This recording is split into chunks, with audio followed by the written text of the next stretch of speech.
Good evening. I would like to call our regular business meeting to order. And Treasurer Bahork is not able to be with us this evening, but in his place, serving capably, is our Controller, Mr. McCammon, and I'll ask you to call the roll. President Baker. Present. Mr. Brown. Yes. Vice President Cole. Present. Ms. Gibbs. Ms. Hudson. Mr. Peretti. Here. Ms. Reyes. Here.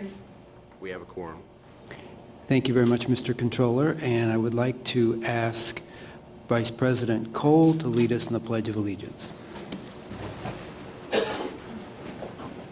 I pledge allegiance to the flag of the United States of America and to the republic for which it stands, one nation, under God, indivisible, with liberty and justice for all.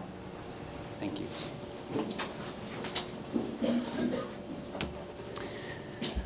All right, so what I'd like to do now is just briefly read through our agenda so everyone is aware of what we have before us this evening. We will take public comment right after we adopt the agenda as it has been presented. The board will then recess into a brief executive session, which we will hold in the Cabinet Room. We will return after our brief executive session to hear from the superintendent. We will then hear a report from the Treasurer's office. We will then take up our consent agenda, after which we will hear announcements from board members, and then we will adjourn, after which the board will hold its first retreat session of 2016. So that's what we have before us this evening. So let me ask for a motion to adopt the agenda as it has been presented. Second. Mr. Controller? President Baker. Yes. Mr. Brown. Yes. Vice President Cole. Yes. Mr. Peretti. Yes. Ms. Reyes. Yes. Motion carries. Thank you very much. And so as a reminder, this has been communicated to all board members. On our consent agenda this evening, there are 39 non-public private school auxiliary service requests. These are being submitted by the Budget Office. As you know, the Auxiliary Services Program is authorized under Section 3317.06 and .024 of the Ohio Revised Code. Payments are made on a per-pupil basis to the public school district where the non-public school is located.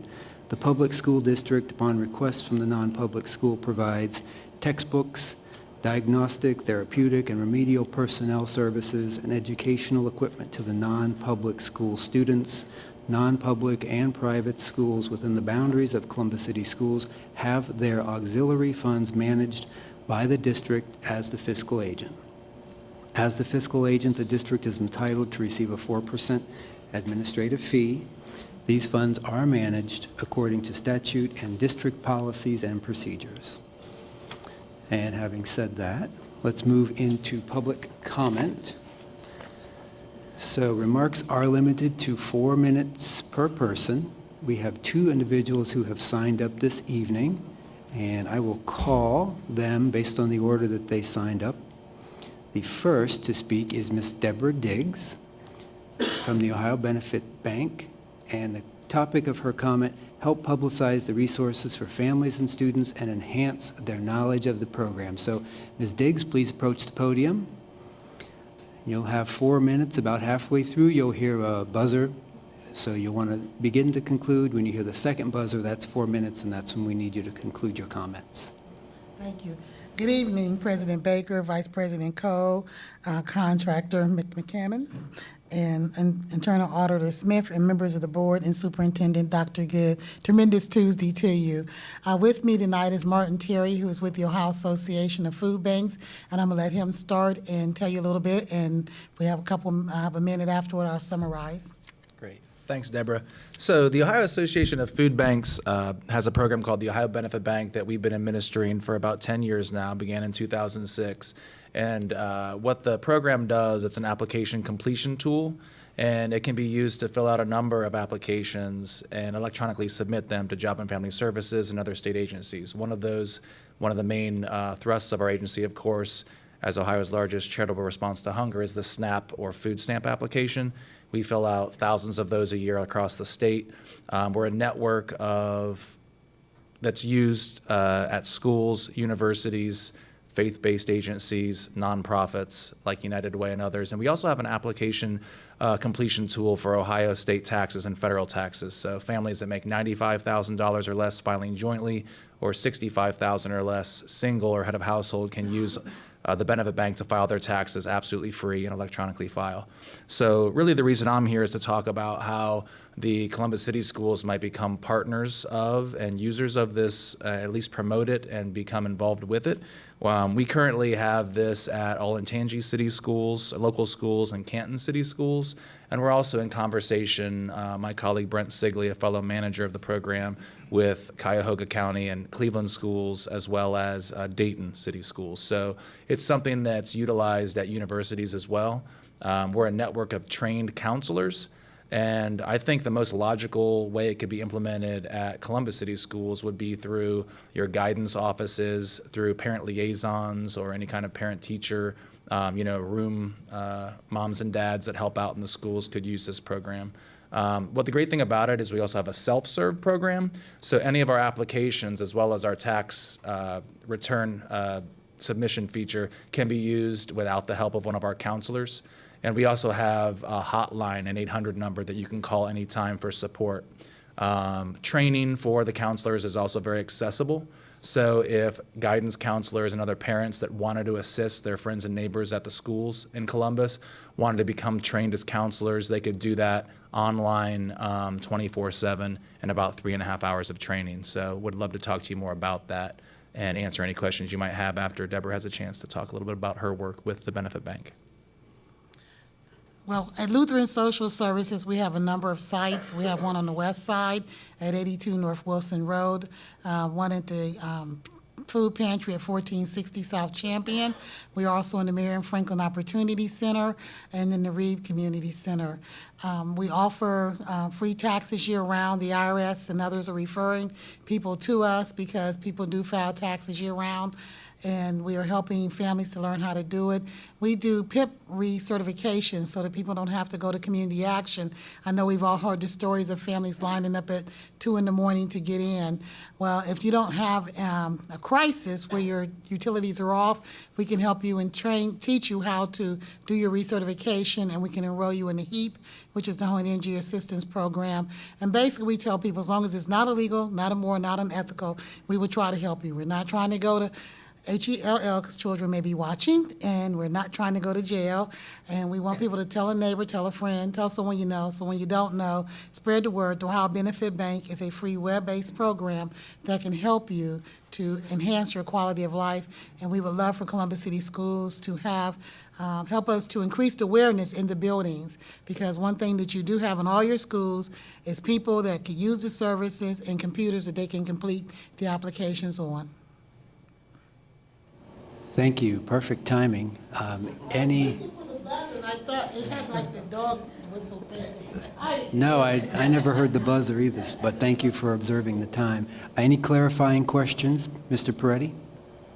Thank you so much. I first want to say that for the work that you do. Could you sort of walk me through what it looks like on the ground level, working in the schools, and how that works? I mean, I really don't see 7- and 8-year-olds sort of understanding some of these concepts. So how does that work with the counselors and the families and the children? You would be surprised. I probably would be, but Because we've all seen the little people with the electronic devices. Now, of course, the reading level is at, with 10th grade. It's written at actually a 3rd grade reading Yeah. level, the program. I think a logical way, though, for parents to get involved would be if, guidance counselors or other parents know about the program and kind of promote it amongst parents to kind of share the information. And a great thing, as I mentioned, is you can have what's called a link, a self-serve link. All of our sites or physical locations have access to that. You could publicize it with one of our icons with information on your webpage, and then you could promote that. So if people want to find us, they can.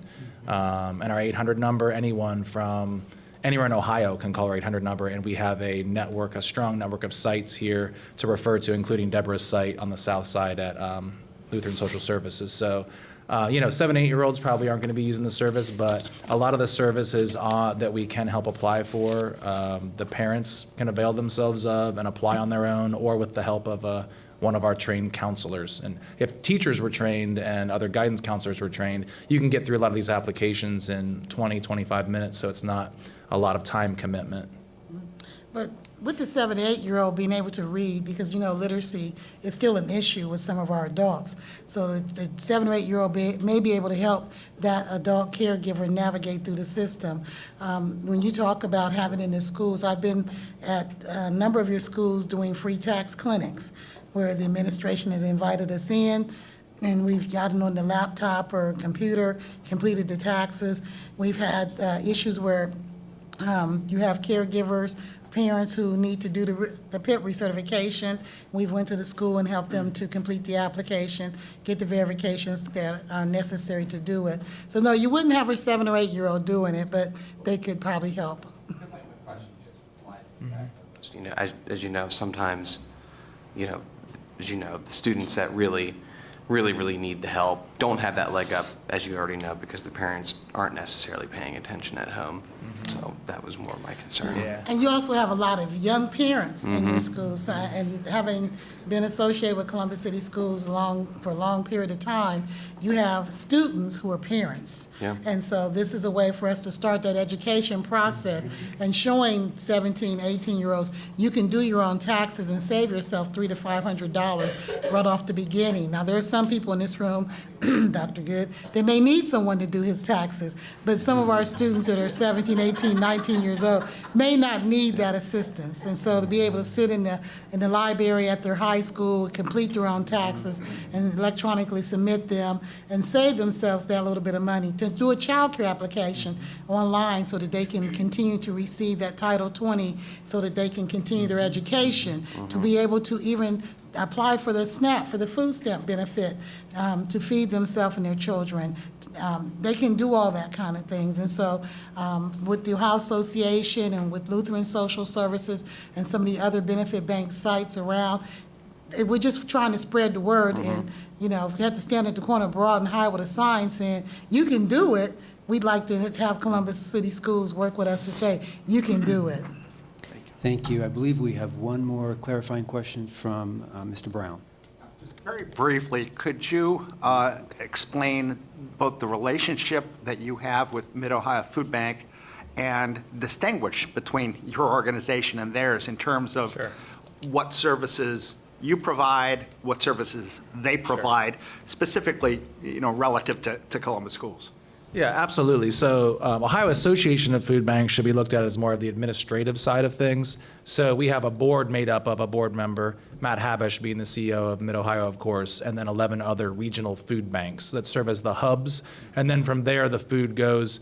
We don't physically have food downtown here at the Ohio Association of Food Banks.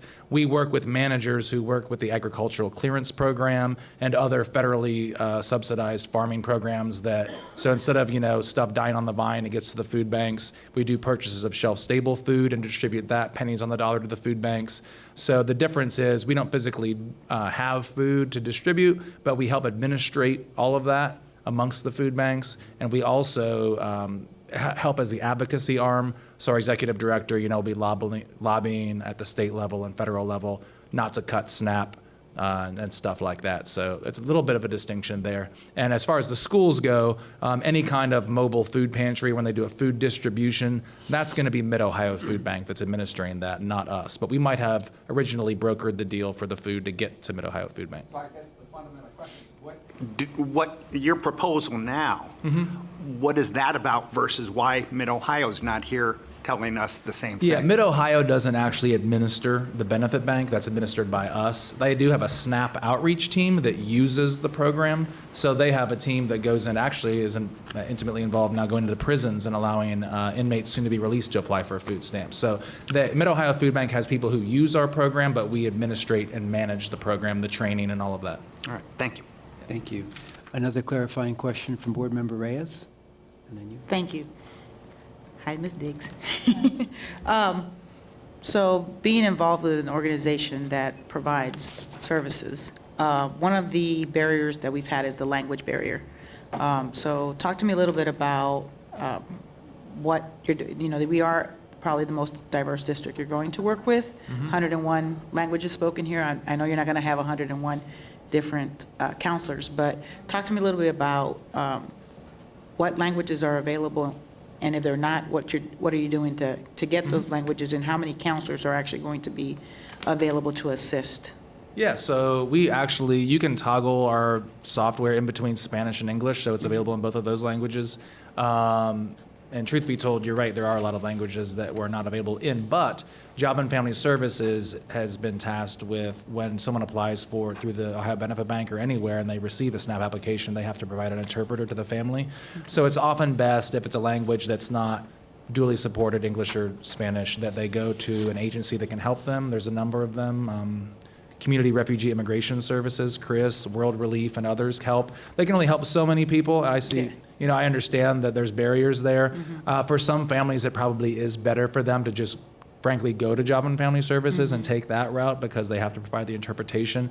But you'd be surprised, a lot of times the questions aren't that difficult, and if you can get someone with a basic understanding of the language, or we have, you'd be surprised the children will interpret for the parents. They can kind of, there's not a perfect solution, but we have found ways to work with families that don't speak English as a first language. But also, that's why we want to partner with Columbus City Schools. You have parents of those languages in your schools that may feel that they don't have something to offer, that may feel because of their education, because of their work experiences, or whatever reason, they may feel the apprehensions that I can't do this, I can't help anyone else. So we can help them to learn the application, how to interpret, because every word doesn't interpret perfectly, and we all know that. We can help them to build their confidence and feel good about what they're doing, and to feel that they're not only just helping themselves, but they're helping their neighbors, because the model for Ohio Benefit Bank is neighbors helping neighbors. And that's why we want to reach out to Columbus City Schools, because you have those families in your building, and for every child in the building, you have an adult that speaks a language other than English, and that adult can become trained to help. I mean, I could be at all these places trying to speak the language, recruit someone.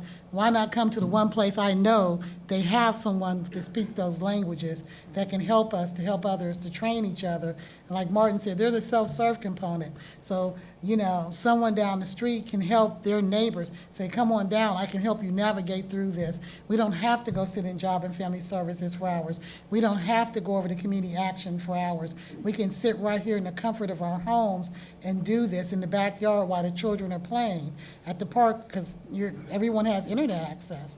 So we can beat those barriers down by educating one another. And I'm glad you said that, because my follow-up question would be, what about those families that don't have internet access? Because I'll tell you,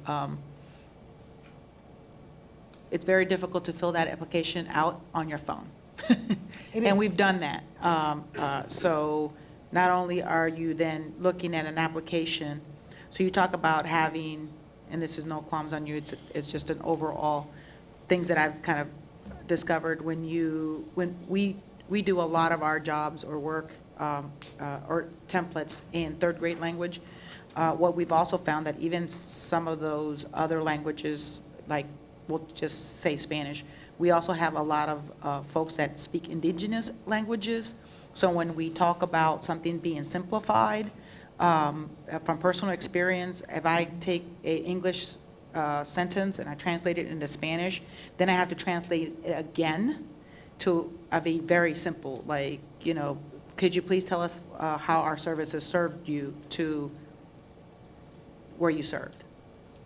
So when you're talking about that and then trying to go on the phone, is the idea that then Columbus City Schools would work as a base and our parents would come in and work there, or is the premise that we would then refer them to a food bank or somewhere that they're already attending?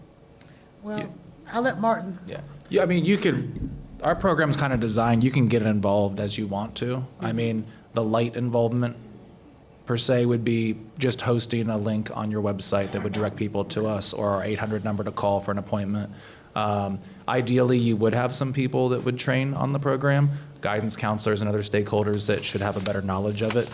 A lot of it, too, is just an education thing where once people have their benefits, there's things you have to do to keep them. So it's not just accessing them, but benefits lapse if you don't take action on certain things. So I think we do a good job of being kind of an extension of Job and Family Services, not to replace them, but, you know, they have enough work on their plates as it is. So we kind of serve as just an extension of the good work that we're doing and somewhere people can go to ask questions about the renewal processes and other things. So it's not just applying, it's keeping up to date on things and keeping our network informed, too. And back like we were saying, is that starting that partnership, because you have to start somewhere.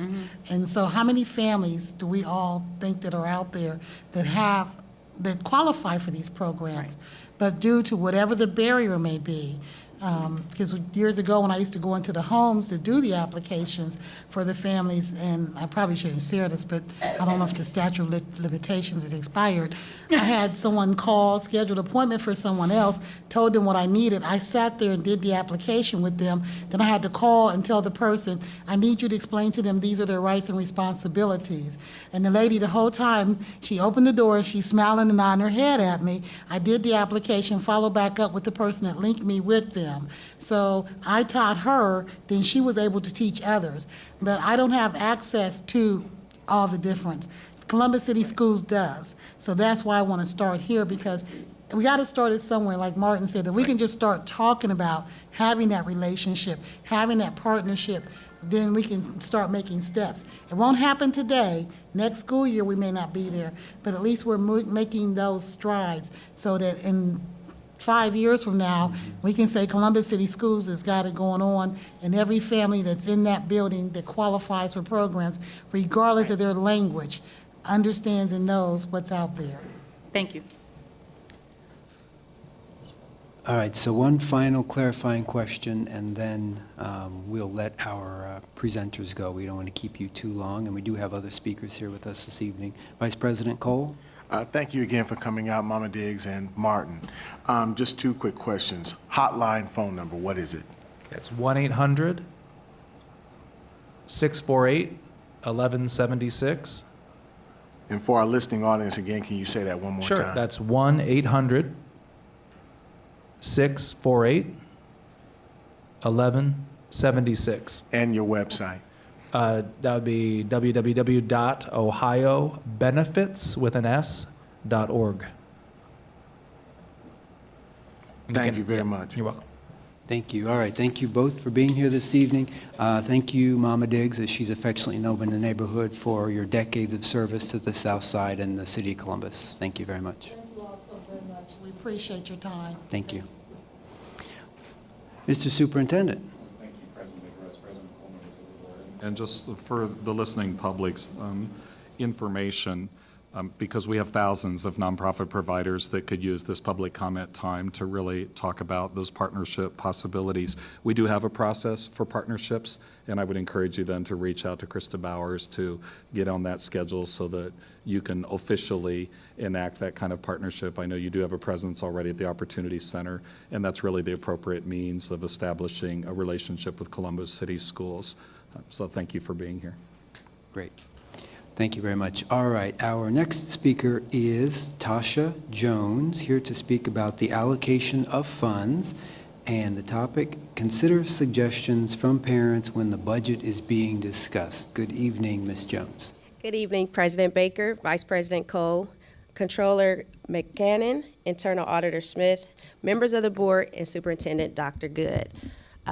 I am a product of Columbus City Schools, graduate. I have two grown children who have went through the Columbus City School system, and I have two high schoolers.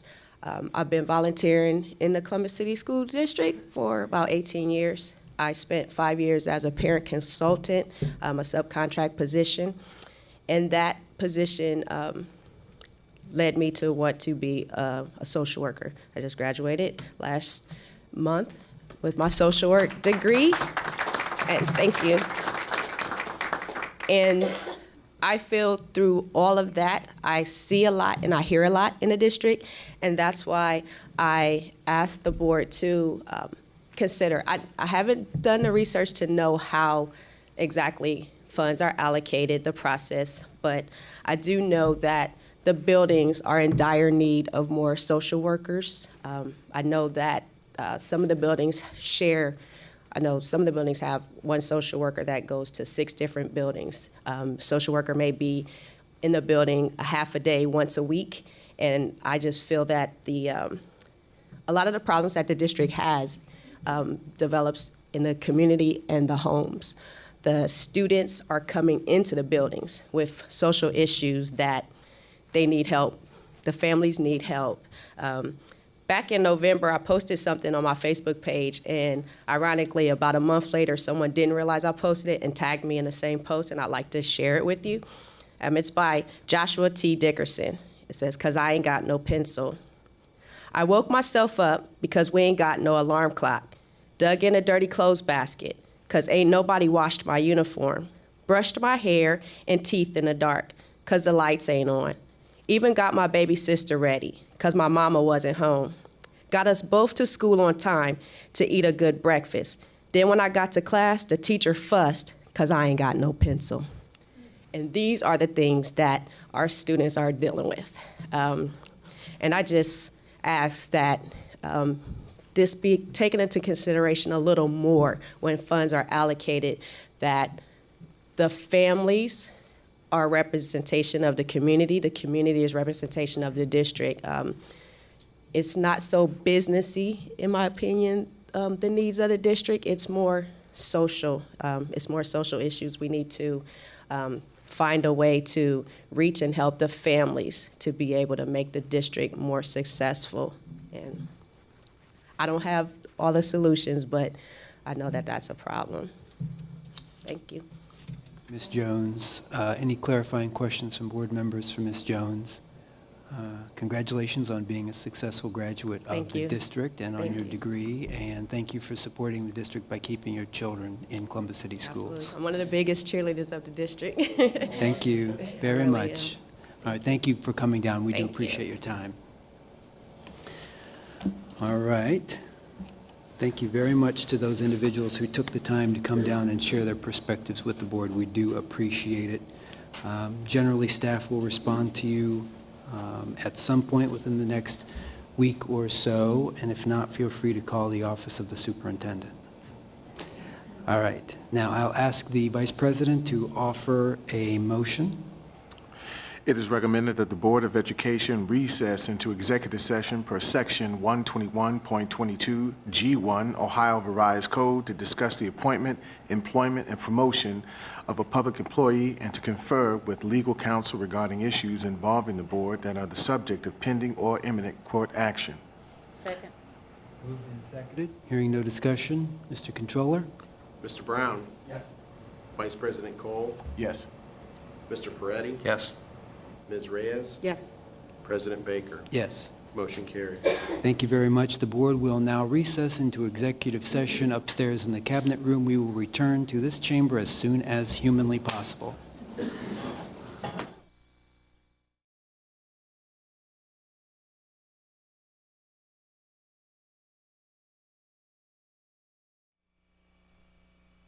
For your patience, everyone. Thank you very much. He's on his way. So, Mr. Controller, would you note the arrival of Board Member Gibbs?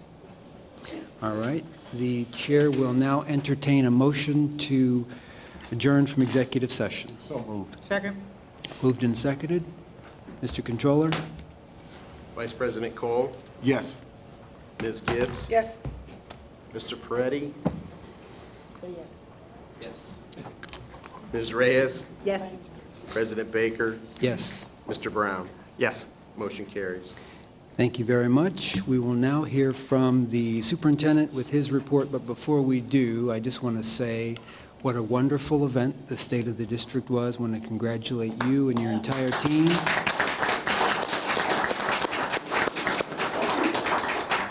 And I've heard nothing but positive feedback, so well done. Kudos to the entire team. And please present your report. Thank you. Thank you, President Baker, Vice President Cole, members of the board, and certainly relative to the state of the district, as I shared with our senior leadership team this morning. no one will remember anything the adults said, but no one will forget our amazing student performers and hosts and exhibitors. You can't go wrong when you showcase the talents and allow children to exploit their potential. And I think that was the real win that evening. I can't imagine anyone walked away not feeling Columbus proud, so thank you for that. In lieu of my presentation this evening, I've asked our mentoring shop to present what they presented this morning to senior leadership team. We are now in the midst of presentations in preparation for budget development, and because mentoring is so very timely, yesterday, former editor of Essence magazine, Susan Taylor, spoke to this at the Martin Luther King Jr. birthday breakfast celebration in the city and eloquently spoke to the necessity of everyone in Columbus doing their part in reaching in and lifting up our children. And so I think the board deserves an opportunity really to hear just what is in the works and what is on the burner. And so I'd like to welcome Dr. Keisha Hunley Jenkins. I'm the one that always gets it right, and tonight I messed it up. And Coach Greg Gillum to the podium.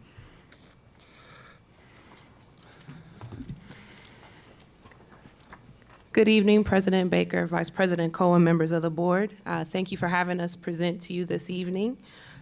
Steve Stevenson is a third member of our team, but today's his birthday, so if you get a chance, say happy birthday and wave at the camera. We decided to let him spend this time with his family. So the Office of Student Mentoring Initiatives, our eventual goal is to become the connector between our schools and the community in terms of programs or other resources that it may need to do our work. So with that said, looking at mentoring, we really want to start small and establish relationships and scale success. We want to work collaboratively with our building staff because we know that they, our students and our families are the ones who can let us know what the students' needs are. We also, as I mentioned, want to identify and broker the relationships with external partners to meet those needs. And then we also want to get a better grasp of all of the external partnerships and wonderful things that we have going on in our building so we can establish a baseline and start to look at some evaluative processes so that we can, make some recommendations to constantly improve them. So for 2015-16, our goal, I guess I skipped over this part, but Dr. Good stated it at State of the District, which is to make sure that every student has an opportunity to have a mentor. And so with that, given the timing of the year, we're really focusing on 3 buckets of mentoring at this time. The first is off-track senior coaching and advising. The second is community connectors. And the third is the My Brother's Keeper Success Mentor Initiative. The MBK Success Mentor Initiative is the one that I'm primarily responsible for. We know that nationwide, there are 5 million to 7.5 million students each year who are chronically absent. Chronic absenteeism is defined as missing 10% of the school year or just 18 days. So you could miss school 2 days a month, even if excused, and be chronically absent. That means that you've missed a month of school. We know that from the model in New York that when they look back over the students who were absent, on average, they missed a year of school over 4 years. So it's something that doesn't abate absent intervention, and so we want to make sure that we pay particular attention to that. So as part of the Success Mentor program, the goal is really to identify the underlying cause of absenteeism and work with students and the families to rectify that. In this model, there are 3 different buckets of mentors. You can have school staff, you can have external partners, or in a high school setting, you can have peer-to-peer mentorship relationships. The 3 schools that we decided to focus on this school year based on a number of factors, but staff readiness, leadership, and then also the number of chronically absent students in their buildings were Columbus Prep for Boys, Sherwood, and Yorktown Middle Schools. So they'll have their first technical assistance call with the MBK team at the federal level on the 27th to really learn more about the elements of the program and how to make it work.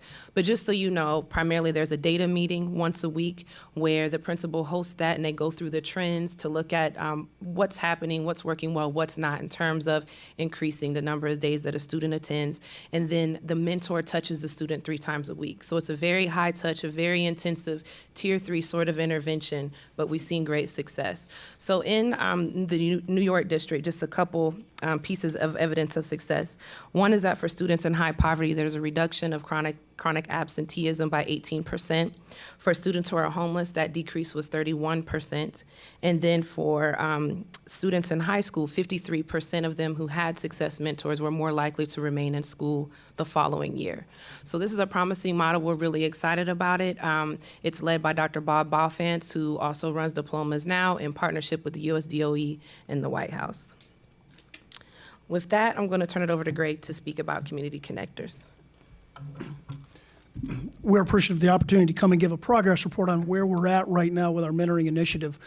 We really got started with this in November, and we're kind of in the discovery stage, and we've been through that now. And the second bucket that we're looking at are community connectors. And just to give you a little bit of background on it, it's a federal program that is awarding monies to local organizations to partner up with us to provide additional mentoring opportunities. Now, these mentoring opportunities can take a lot of different facets and forms, but right now we currently have 14 organizations working with our school system that are providing additional services to our schools. And if you take a look who they are, you can see up here that there are 14 of them, and between the three of us on our team, we have divided them up, and each of us are taking personal interest and investment in each of these community connectors. And as we've reached out to them, they're very, very appreciative to have an appoint person. So one of our other purposes in having the mentoring initiative is to have a clearinghouse that all of these outside organizations can work through us if they need help or additional resources. And you'll notice that from the list of them up there, the majority of the community connectors have already gotten started, or they're in the planning phase and starting to get going here in January. What we've done when we reached out to them is we've provided them with a bank of questions. These are just some of them that we've inquired of them. What schools are they working with? Who within the building are they working with? How are they going to measure success? What's the benchmark for their program? Those types of questions. And we're wanting to be able to document and show the improvement that they've made in the lives of the students that they're working with. So this is just to give you some idea of the questionnaires that we've provided to the community connectors. As of last week, and we're still in the discovery stage, I guess you could say. Right now, there are 14 community connectors are working with 21 of our schools, 12 middle schools, 6 high schools, and 3 elementaries. And right now, they're involving a little more than 431 of our students, and that number is going to continue to go up as our community connectors are expanding their scope. But you can see our community connectors provide a wide array of mentoring. That term mentoring, it's both a noun and a verb, but they're providing both one-on-one mentoring, some career-based mentoring, academic tutoring, social skill, life skill advancement in all of those. That takes us to the third third bucket of what we're doing, and that's our off-track seniors. We've been in the identification stage since early November, and we started with Mr. Ed O'Reilly had a report prepared from all the high schools, and it gave us a listing of off-track seniors at the end of the first quarter, and that could be based on a shortage in the OGT, or it could be in coursework, could be in internship hours. But we've identified those, and between Steve Stevenson and myself, we've visited all 21 schools, and I'm happy to announce that every school was very, very receptive. The administrative team there welcomed us with open arms as an additional resource. We talked to each of them, each building. We wanted to make each building or each site, it's site-based and managed to whatever could coordinate and work with the current processes within each building. And if you can kind of see the things that when we met with each building, we didn't want it to be a generic program. We wanted to meet the individual needs of the building, the availability within the time schedule. Some building principals were willing to give us more time, lunchtime, before school, those kind of things. And what we're looking for is to try and make a difference during the school day. That's our goal right now with the mentoring, is to try and get mentors involved during the school day. And as you can see, as we've went out to the schools, 2 buildings said, we've got it. We've got in-house program in place. We're handling all of our at-risk kids. We appreciate the opportunity. We'll come to you if we need you. 16 of the current buildings already had a mentoring program and in-house volunteer staff where the teaching staff volunteers to take the most high at-risk students and personally mentor them to get them to the graduation process. We're still in the process of finding out all the external agencies within each and every building, and we're making a concerted effort to involve our community connectors as much as we can to expand their scope of what they are doing. So we're in that coordination stage right now. We're trying to maximize everything that we've got. So we're in the process. We know what our needs are now. We're reaching out to community resource organizations and individuals, and I'm happy to report that everyone we're contacting is open arms, and they're more than willing to work with us. We've waited until we knew what our needs were so we could be very, very specific in our ask, and we've already put together our original, and it's going to continue to change and modify as we learn throughout this process, but we've put together our first inclusive training module that we will provide as someone steps forward and wants to mentor with us, and we can get them placed as soon as possible.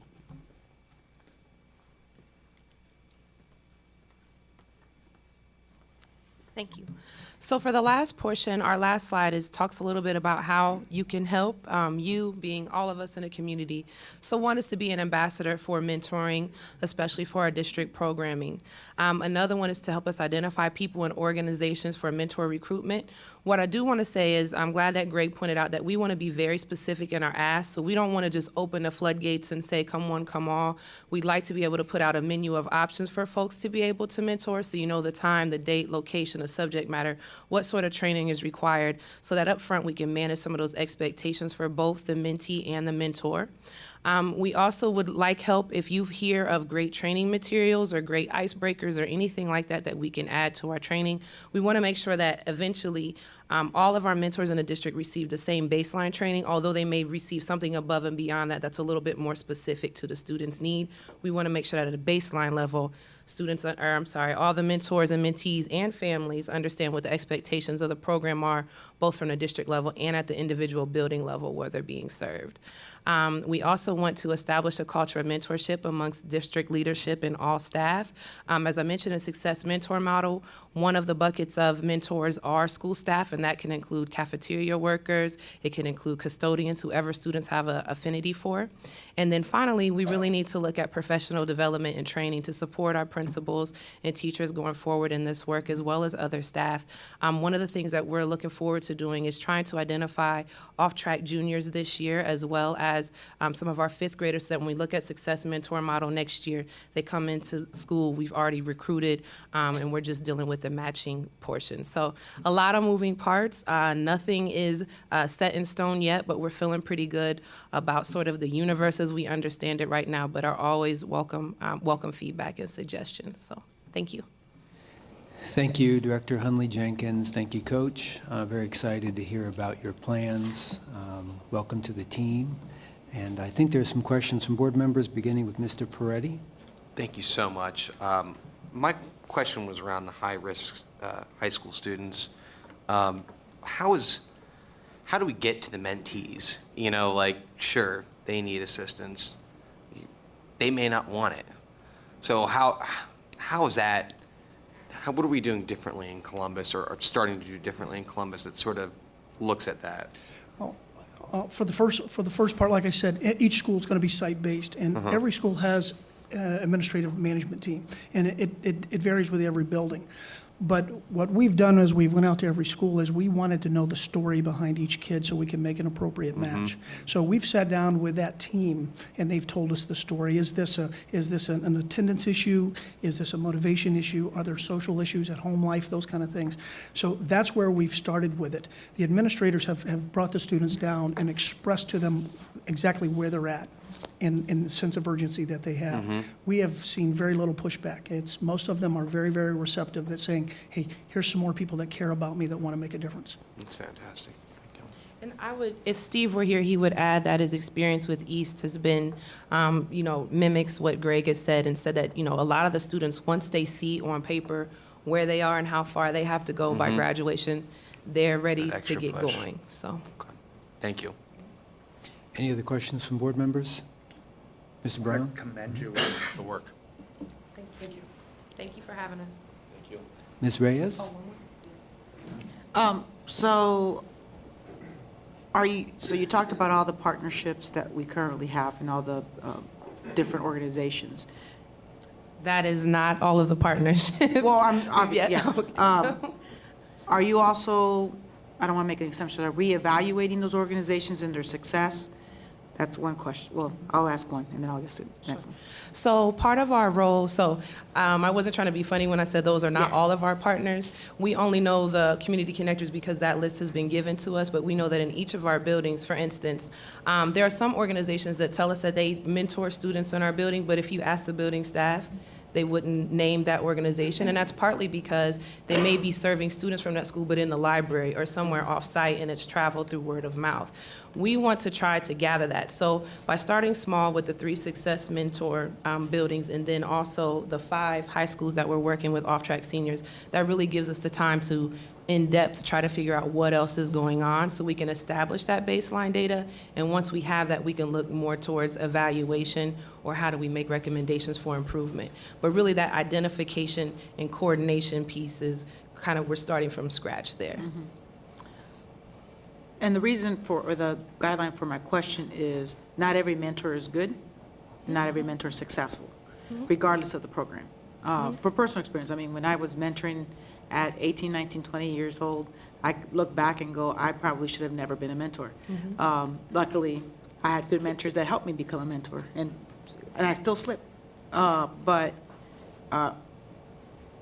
as those are occurring, I guess my concern is, are we pairing somebody for failure, or are we pairing somebody for success as you're looking at your models? I appreciate your question. So, I think the easy route is to say that we've matched kids with adults and kind of, keep that moving. But that's not what our office is interested in. I will have you know that, the mentoring, the research on mentoring is growing at an astonishing rate as more cities and districts and everyone really is paying attention to this model. They talk about relationship poverty and how mentoring can really help folks overcome that.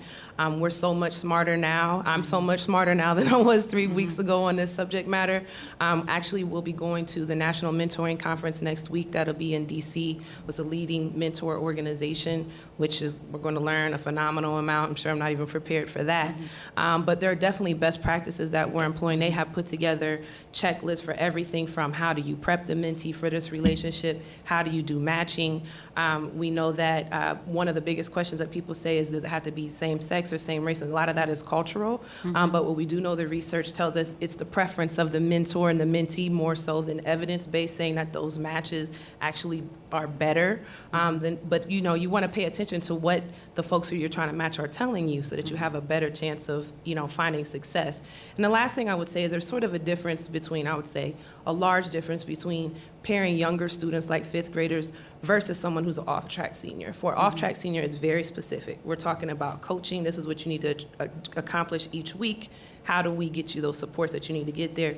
With a 5th grader, it's going to be more interest-based, more personality-based. So we are trying to take all of that into consideration, and we expect it and want it to look different so that it's successful. And I think I'm going to go off of Board Member Ferretti's question. I guess my concern as far as mentorship, the issues that some of our students may have may be out of the realm of some of the organizations and or mentors. So that's where my concern would be. I'll keep it in layman's terms. If there are incarceration issues, if there are drug issues, and I'm not saying that that's what's going on, but from personal experience, when I was a young mentor, going through a program, though it's not up there, I was paired off with a situation that I was not prepared or trained to deal with.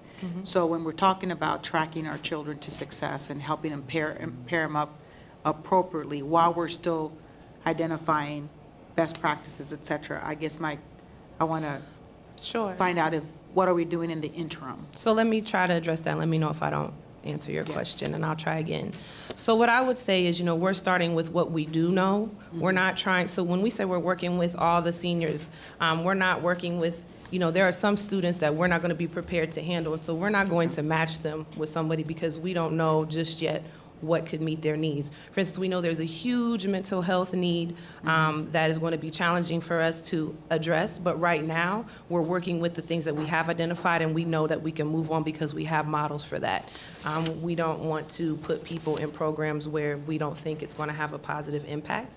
And so for those things that are a little bit trickier, for those things where students may need more than one sort of mentoring intervention, those are things that we'll learn as we go, but we certainly wouldn't implement or match someone unless we felt like we had a model that could address that need. And you answered my question. Just, I want to make sure that as our hearing and viewing audience are listening, it's like, well, my child has this, and you said you can give him a mentor and you're not helping, So this is another reason why I said that we didn't just want to open a floodgate to say, I Right. want to go to the community with a very specific ask, so that way there is no confusion. It lets you know the eligibility to be a mentor as well as to be a mentee. It lets Right. you know what you can expect from the program and the support that we would give you.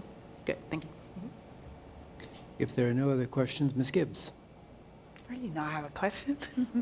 Thank you very much for your presentation, and thank you for taking this on.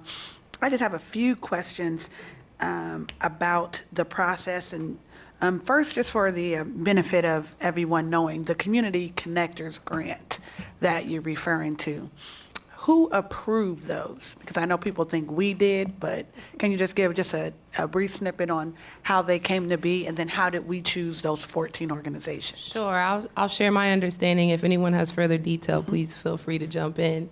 My understanding is that Governor Kasich strongly believes in the power of mentorship and appropriated some monies that ODE administered. And there have been at least 2 rounds awarded, maybe 3, but they were awarded back earlier this summer. So some of them, as you saw, some of the existing relationships like Big Brothers, Big Sisters, or I Know I Can, are more familiar and have longstanding relationships with the district, where others are newer or maybe have relationships but in different spaces. And so they really were, for the most part, developed in a process sort of separate from the district.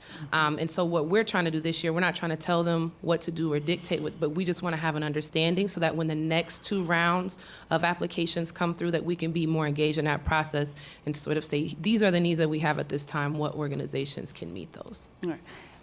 And speaking of those organizations, you said it's not an exhaustive list, but do we have organizations that represent the Latina community, the New American community, the Somali community, those Do you mean as community connectors or working as in the community schools? connectors, or The community connectors that are working with Columbus City are those 14 that were listed.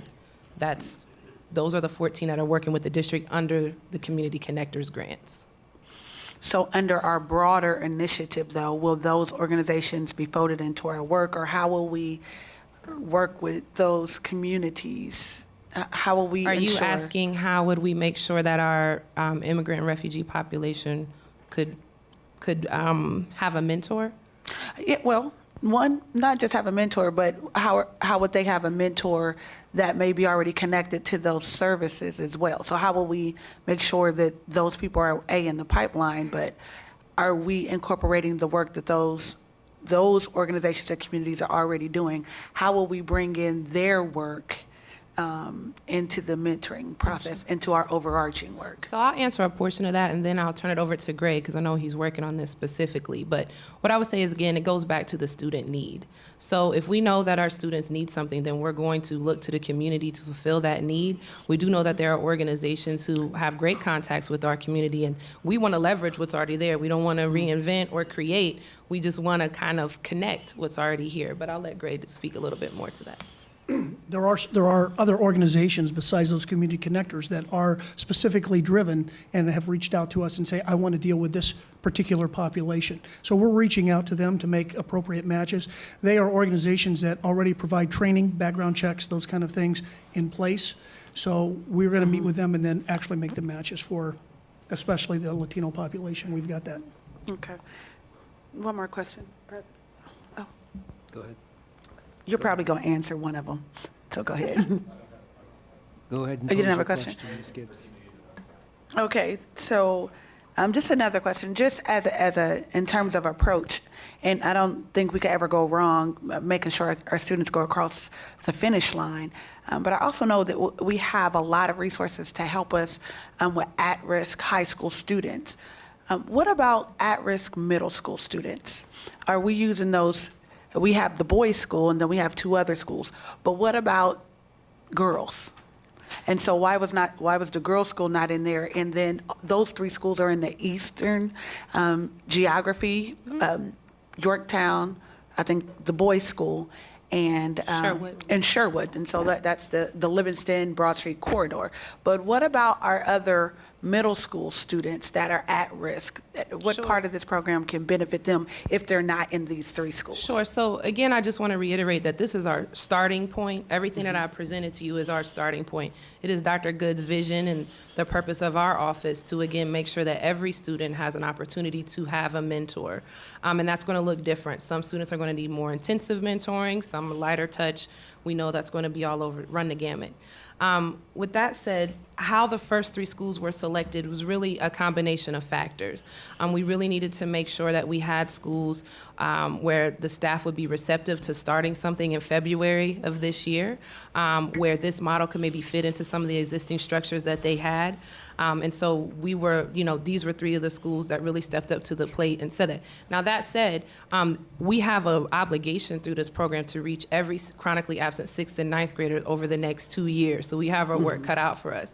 The reason why those two grades, I was going to say grade span, but those 2 grades are because we know that nationally those are where the most absenteeism occurs. Now, in our district, we have different grade configurations, so we can't just stop there. We have schools that end at 5th grade. We have K-6, we have K-8, we have K-12, we have, 7, 12. So there's a lot of different things taken into consideration when we thought about sites. So for instance, we know we definitely want to have something on the west side. We know we definitely want to reach out to the south side. So those things are not off the list, and we're looking at who's going to be in our next round in the fall. But these 3 schools were just ready at this particular time to move forward. We just found out about this at the end of December, so we had to move quickly. It wasn't something we knew about for a long time and waited until now to move on. So, One last question. Yes, ma'am. And this is going to be in an opposite direction, but so oftentimes this is an amazing program. Some people are excited about it, and they want to know how to help. And it is, from what I understand, we're working with, it's a mentoring program, and we're targeting at-risk students. What if you have a student that isn't at risk, whose parents still want a mentor? So what about those kids who may not, who are just under the radar for our at-risk criteria? Where can they get help? Because sometimes, maybe with a little bit more push, they won't move into the at-risk spot. So what are we doing on the other side for those students who are not quite at that criteria yet to keep them encouraged and not fall into the other category? So I'll answer that in a couple of ways. One, we know that attendance is a big deal, and we really need to focus on that as a community. So we're exploring the possibility of maybe looking at a community-wide attendance campaign, which is all about engagement and those things that you mentioned. So that's one. Another thing is that we know that from research tells us that mentoring is usually the most beneficial for students with higher needs. So it's not that we don't want to help other students, and we will. We still want them to have an opportunity, but just right now, this is the priority. And then the other thing I would say is that as we continue in this work and meet more partners, we're going to know where we can send kids or refer kids and their parents if, for instance, we haven't touched their school yet, but we know that there's something out there that maybe could serve them in the meantime. So I want to say it's a learning and it's a growing process. We're doing this, learning and doing at the same time. And those are things, all the things that you brought up, all the questions that everyone had are the things that are floating around in our heads. So as long as we want to be responsive to the community and make sure that the students have these opportunities, but we also need to make sure that we're not taking on too much at one time because we need to see success.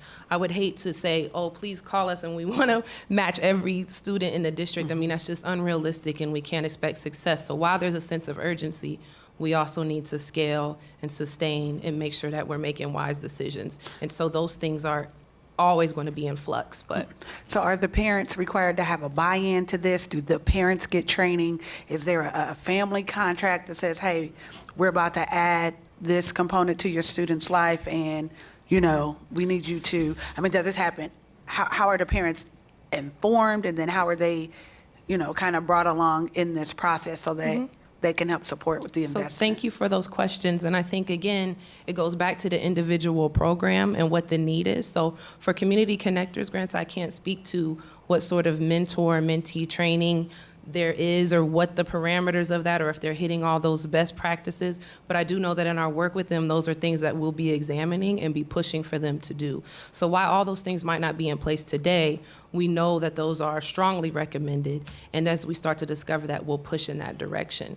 I think that eventually we want to make sure that all partners with the district have a performance contract and are able to talk to us about context and some of the things that are holding them back and why. But right now, we are where we are. So we are taking those things into consideration moving forward. Thank you. Thank you. And final question for Mr. Cole. Thank you, Mr. President. And thank you so much for this presentation and this work leading up. You've gotten a lot done in a very short amount of time. How are you looking at utilizing this program and then integrating it with special needs that some of our students may have? So I'd imagine that this population of students might have some spec ed services that they get throughout the day. You mentioned that this is a program that would largely be executed throughout the day. How would we integrate this opportunity with some of the special services that might be needed? So, again, you can answer this question in so many ways. Yeah. One, I would say that, we know that for our students that do have special needs, they are very broad and can be very acute, or they could be broad. So that's something that we'll have to cross that bridge when we come to it as we're identifying student needs. I just want to be honest and say that, because that will look very different. The other thing that I will say is, part of our work in understanding what else is available in a school building is so we can do just that, try to link students up to other resources, even if it's not mentoring, that might bolster their achievement. So right now, I can't say what those are, because I don't know what those look like in the building, and we don't have that particular scenario confronting us at the moment. But that is also sort of the other work of, we don't just want to be layered on to what's already going on. We want to be a part of the fabric of and enhance what's already going on. So that said, it's imperative that we have a great understanding of what else is touching the students who we're focused on in that building. Thank you. Thank you very much. Thank you. Thank you. It's important work that you're doing. Mr. Superintendent? Thank you, President Baker. So I do so appreciate the work of this team. They've done really very heavy lifting in a very short amount of time, and I fully respect their efforts to make certain we have strong proof points, and so that then we can learn from those and scale, much as we did with all-day programming for summer school. You remember, we started in one site, and then the next year we learned from the successes and potential missteps and expanded it to all quadrants of the city, and we'll continue to scale this year. So they've taken a very strategic approach to this. I really appreciate their managing up when it comes to the Community Connectors grants. Really, districts had very little input at all into that public policy decision. And so as the state's largest district, we are now in a position where we're helping to shape that agenda at the state level, so that these community connectors will be very value-added propositions, and hopefully will continue to draw funding in the future. I will state that there are actually two of the community connectors that do work with special populations, exceptional populations, if you will. And you may recall on the one list that Shabbat House of Lifetown is one of those. And I actually was there on the day that they began that program and trained their mentors and assigned them to mentees. So sometimes the attribute of the student is one of the reasons that community connector partnership exists. So there's multiple ways, as Dr. Hunley Jenkins said, to approach this. That I've been really pleased with their work, and we heard about it this morning, and I just thought the board would enjoy hearing that this evening. Yes, thank you very much. Does that conclude your report, Mr. Superintendent? It does. Thank you very much. Let's move on to the Treasurer CFO Executive Report, Controller McCammon. Thank you, President Baker, Vice President Cole, and members of the board. Tonight, I will be giving an overview of the December monthly financial report. For the month of December, excuse me, year-to-date revenues of $379 million are $3.7 million under plan. Year-to-date expenditures of $419 million are $8 million over plan, and ending cash balance is $11.8 million under plan at $99 million.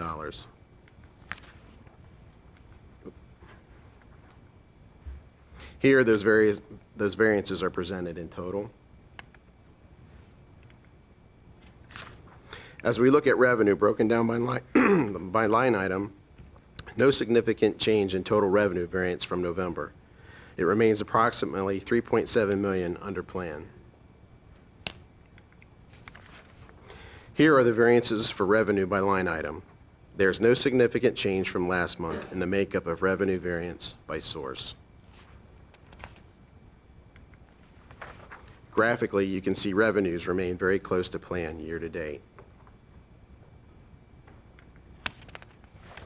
Here, expenditures are broken down by line category. Of the $419 million year-to-date total, $80 million has been deducted so far for school choice. For December, the $8 million variance in total expenditures and other financing uses is solely due to the timing of the 3-pay month. Our plan anticipated that January would be the 3-pay month, when in fact it occurred in December due to the regular pay date falling on the January 1st holiday. All non-personnel lines continue to run under plan with the exception of school choice, as it did last month as well. This graph illustrates the swing in variance from under plan by $12 million in November to over plan by $8 million in December. Again, the personnel variance is obvious with this view. We expect a similar variance in the opposite direction next month, which will bring year-to-date variance back in line. Overall, we continue to run very close to plan and see no evidence which would call for a major revision to our estimates for the balance of the year. Thank you, and that concludes my report. Any questions for the controller on the report, Mr. Peretti?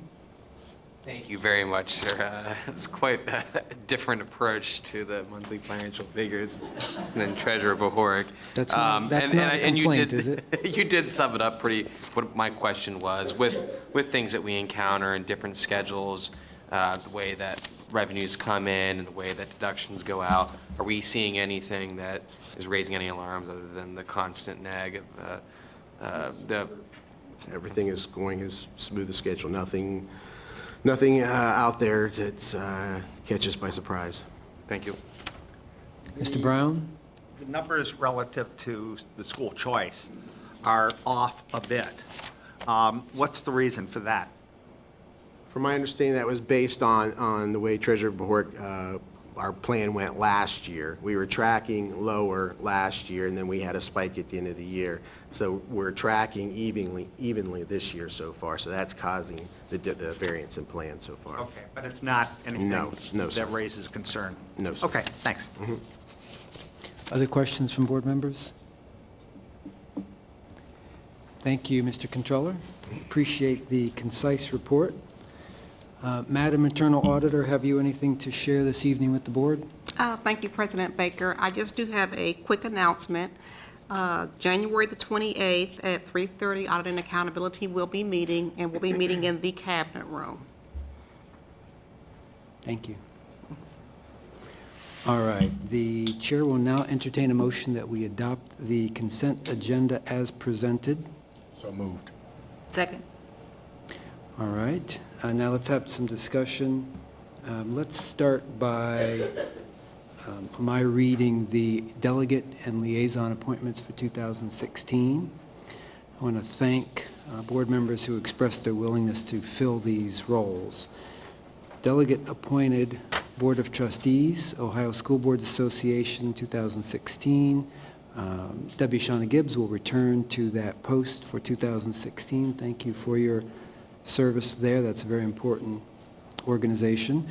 Delegate appointed Legislative Liaison for OSBA, Michael Cole. Thank you, Vice President Cole, for your willingness to serve.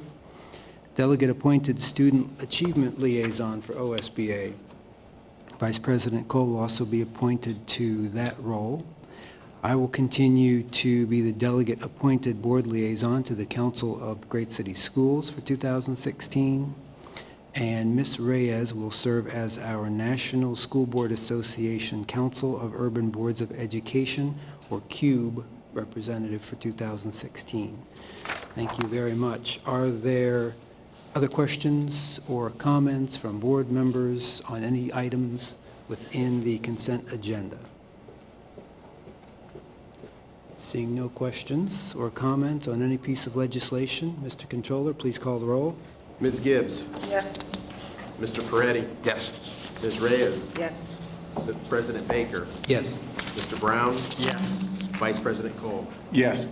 Motion carries. Thank you very much. I would now like to share 2016 board committee assignments, just for the record. So the Audit and Accountability Committee will once again be chaired by Board Member Hudson. Vice President Cole will serve with Board Member Hudson on Audit and Accountability. The External Monitoring Committee will be chaired by Vice President Cole. He will be joined by Mr. Brown. The Finance and Appropriations Committee will once again be chaired by Board Member Hudson. She will be joined by Board Members Cole and Peretti. Innovation and Reform will once again be chaired by Ms. Gibbs, who will be joined by Vice President Cole. The Neighborhood School Development Partnership, which we refer to as NSDP, I will serve as the ex officio member per the NSDP charter, and I will be joined by Ms. Gibbs. Public Engagement Committee will be chaired in 2016 by Board Member Reyes. And then our ad hoc committees, the Facilities Master Plan Ad hoc Committee will continue to be co-chaired by Ms. Gibbs and Mr. Peretti. Our LEDE Policy Review Committee will be chaired by Board Member Reyes. She will be joined by Vice President Cole. And our Policy Review Committee, the board will have additional discussion on the role and responsibilities of the PRC, will be chaired by Mr. Peretti. So thank you, board members, for agreeing to serve in these leadership positions. As you know, a great deal of the important work of the board does happen within these committees. Thank you very much. All right. So let's move on. I understand that the auditor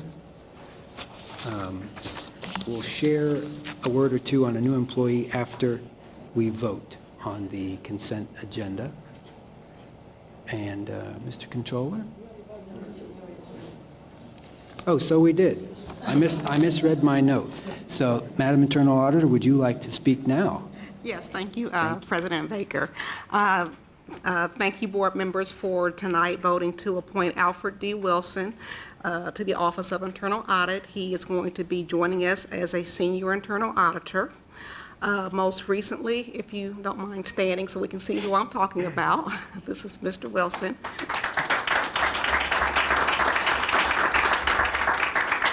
Most recently, Mr. Wilson was a banking operations auditor at J.P. Morgan Chase. He also has served as an insurance auditor for Ernst & Young, a Big Four accounting firm.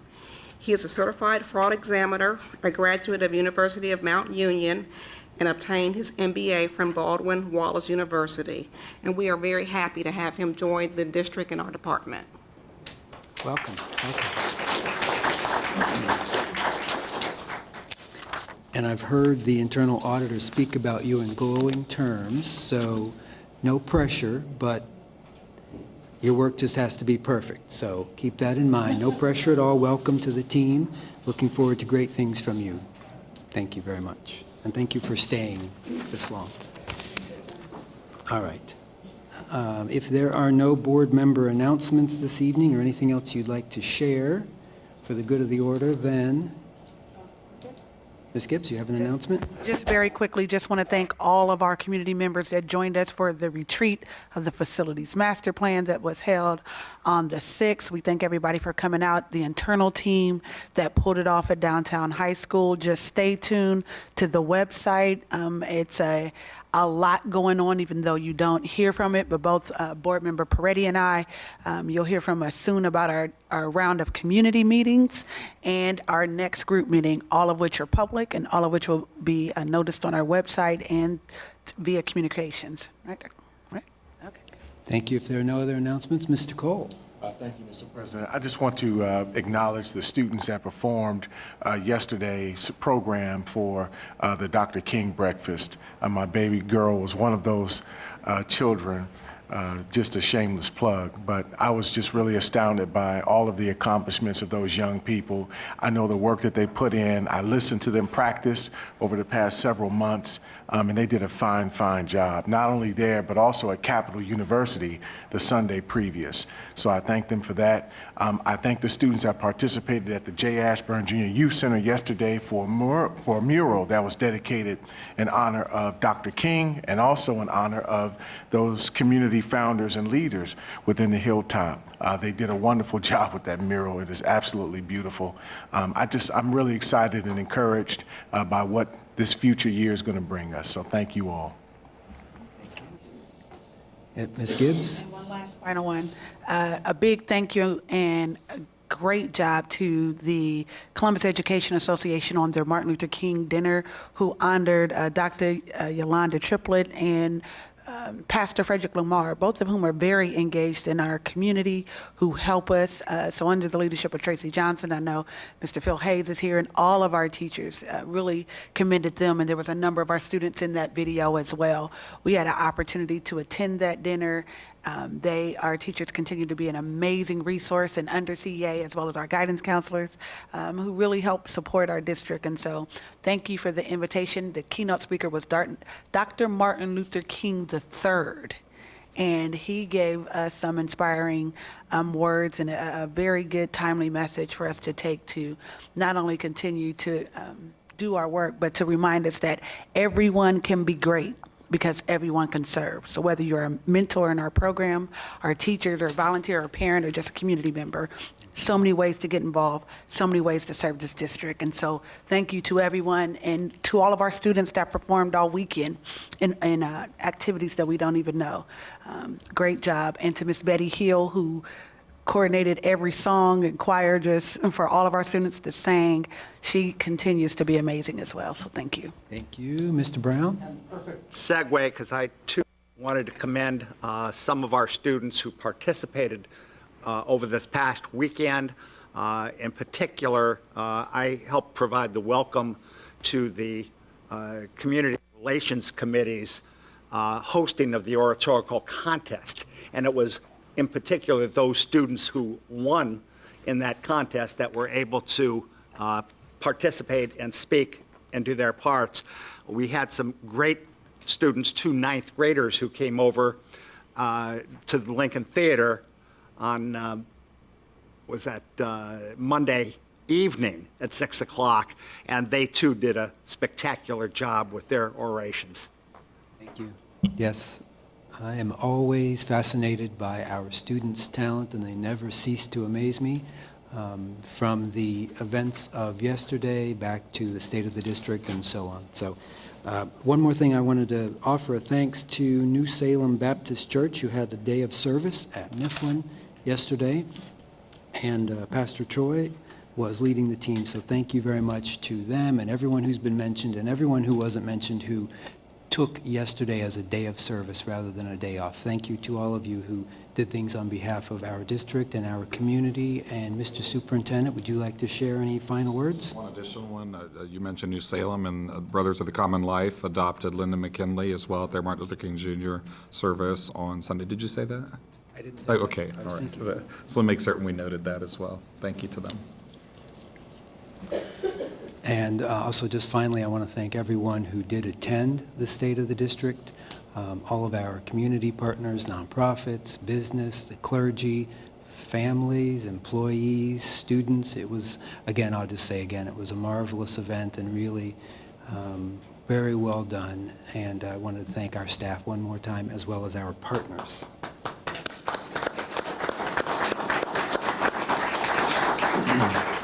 Now, if there's nothing else for the good of the order, the chair will entertain a motion to adjourn. So moved.